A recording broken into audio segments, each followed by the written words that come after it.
Il est 2 h du matin et le port de Lorient se réveille sous la pluie. Petit à petit, les chalutiers rentrent à quai et débarquent leur cargaison.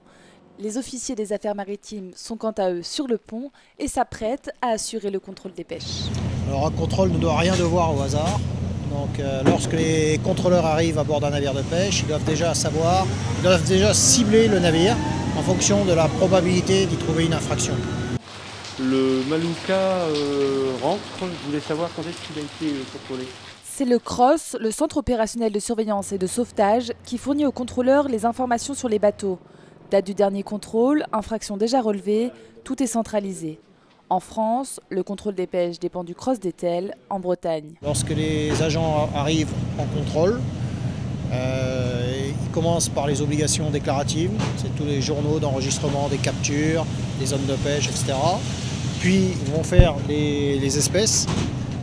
Tout est vérifié, identification des espèces, taille et quantité. Cette nuit, le Malouka est en infraction. Le lot de langoustines qui vient d'être débarqué n'est pas conforme au niveau de la taille. Le climat est tendu, l'agent de terrain dresse un procès verbal et oblige le pêcheur à retrier sa marchandise. Un peu plus tard, à Port-Blanc, dans le golfe du Morbihan, une autre équipe embarque pour effectuer des contrôles en mer.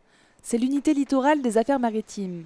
Elle a essentiellement un rôle de police des pêches, mais elle intervient aussi, particulièrement à la période estivale, sur des bateaux de plaisance. On va faire le contrôle du bateau.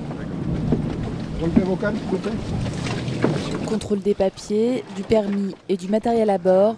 Cette fois-ci, les gilets de sauvetage ne sont pas adaptés aux enfants. Nous leur avons demandé de rentrer au port, d'acheter des brassières et de ressortir que lorsqu'ils auront des brassières adaptées à la taille des enfants. Mais les administrateurs des affaires maritimes n'ont pas qu'un rôle répressif. Ils assurent aussi la protection sociale des pêcheurs, leur formation maritime et la protection de l'environnement marin.